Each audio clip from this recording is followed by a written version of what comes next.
Hope તો છોડી દીધી હતી, કેમ કે ડિપ્લોમા પછી બી ટ્રાય કર્યા ઇન્ટરવ્યૂઝ ને એ બધું આપવાના, પણ એવી કોઈ સ્કિલ્સ હતી નહીં જે કોડિંગ લેવલની ઇન્ટરવ્યૂ ક્રેક કરવા માટે જોઈએ મને. તો પછી મેં વિચાર્યું કે હવે એકાઉન્ટ યા સમથિંગ કરું, પછી જોઈશું આગળ શું થાય. તો એક દિવસ મમ્મી મળ્યા અને કીધું ચાલો ધીરજ સર જોડે જઈએ અને કાઉન્સેલિંગ કરાવ્યું. ત્યારે સરે મને કીધું કે તું એક કામ કર, અહીંયા આવી જા, પાર્ટ ટાઈમ તું હું જે તને કહું એ તું કામ કરજે અને સાઈડમાં તું તારું કોડિંગ સ્કિલ બી હું ડેવલપ કરીશ. તો 4 કલાક હું એઝ એન એડમિનનું કામ કરતો હતો અને 4 કલાક હું જે કોર્सेस છે એ કરતો હતો.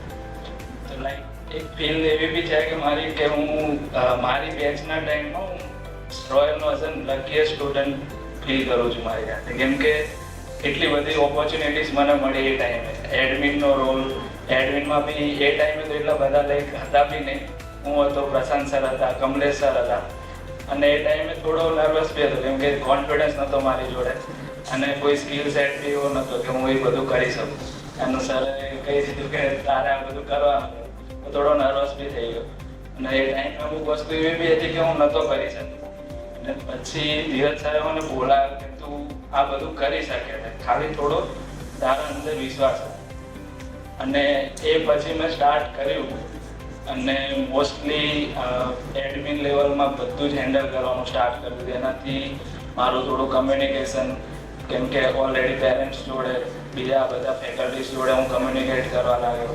એટલો બધો હું સાહેબ બી હતો, બોલતો નહોતો કોઈ જોડે એટલું બધું, પણ એનાથી થોડું વધારે કમ્યુનિકેટ થવાનું ચાલુ થઈ ગયું. તો એક વર્ષ મેં એની અંદર મારી પર્સનાલિટી ડેવલપમેન્ટ કરી, કમ્યુનિકેશન સ્કિલ્સને બધું ડેવલપ કર્યું.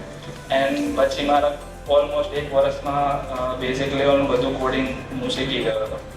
પછી મેં ટીચિંગમાં કન્વર્ટ કર્યું અને ટીચિંગમાં કિડ્સને મેં સ્ટડી કરવાનું ચાલુ કર્યું, જેનાથી થોડું મને બી કોન્ફિડન્સ લેવલ મારો બિલ્ડ થાય. અને ઓલમોસ્ટ એ થઈ બી ગયું અને મારું કોડિંગ લેવલ બી થોડું સ્ટ્રોંગ થઈ ગયું વધારે, કે હું ગમે તે રીતે આમ વગર બુક જોઈએ કે કંઈ આમ ગૂગલ કર્યા વગર કોઈને બી એક્સપ્લેન કરી શકું, સમજાવી શકું, અને સમજતા હતા બી સ્ટુડન્ટ્સ. અને પછી ધીરે ધીરે થોડું એન્જિનિયર્સ લેવલના સ્ટુડન્ટ્સને બી મેં ઇન્ટર્નશીપ ને બધામાં થોડું ટ્રેન કર્યા. તો આ બધો મારો એક્સપિરિયન્સ રહ્યો એમાં. અને પછી મેં ટ્રાય કર્યું ફરીથી ઇન્ટરવ્યૂઝ આપવાનું. તો એ ટાઈમે મને આમ જે 0 લેવલનું કોન્ફિડન્સ હતું એ બધો ફિયર, જે ડર હતો બધો નીકળી ગયો. અને ફર્સ્ટ ટાઈમ જ મેં ઇન્ટરવ્યૂઝ ક્રેક કરવાનું ચાલુ કર્યું મોસ્ટલી. અને આ ઓપોર્ચ્યુનિટી અમિત તને ડિપ્લોમા પહેલા વર્ષથી મળી ગયો તો શું લાગે છે, શું ડિફરન્સ હોય? તો અત્યારે મારી જોડે ડિગ્રી બી હોત, માસ્ટર બી હોત, મેં USA નું બી પ્લાનિંગ કરી લીધું હોત, પણ અત્યારે એ બધું ના કરી શકું બીકોઝ મારા 1-2 વર્ષ એમાં વેસ્ટ થઈ ગયા. પછી મારું આ સ્કિલ ડેવલપ તો થોડું એ છે. હવે તું ઇન્ડસ્ટ્રીમાં કામ કરું છું એટલે આપણે તો કાલે કોઈ વાત નથી કરી, I don't want anything to be scripted. તો ઘણા સ્ટુડન્ટ એવું વિચારે છે કે ડિપ્લોમા પતી જાય પછી હું રોયલમાં કોચિંગ રખાવું કે હું ઇન્ડસ્ટ્રી લેવલનું શીખું. એના વિશે તારે રિયલી મનથી શું કહેવું છે કે ક્યારે એ લોકો સ્ટાર્ટ કરવું? આમ તો લાઈક ઇનિશિયલ લેવલથી જ કરવું જોઈએ, કેમ કે કોલેજમાં તો મેં બી ડિપ્લોમા 3 વર્ષ કર્યું. I don't know about anything on coding. કશું જ નથી શીખવા મળ્યું ત્યાં. લાઈક સી લેંગ્વેજનું જે હેલો વર્લ્ડ પ્રોગ્રામ હતો એનાથી આગળ કશું નથી શીખવા મળ્યું.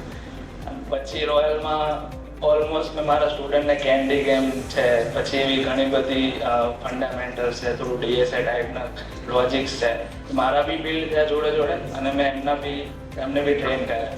તો એ બધું કોન્ફિડન્સ આવ્યો ને એનાથી જ પછી હું ઇન્ડસ્ટ્રીમાં આવી શકું, બાકી ના જઈ શકું.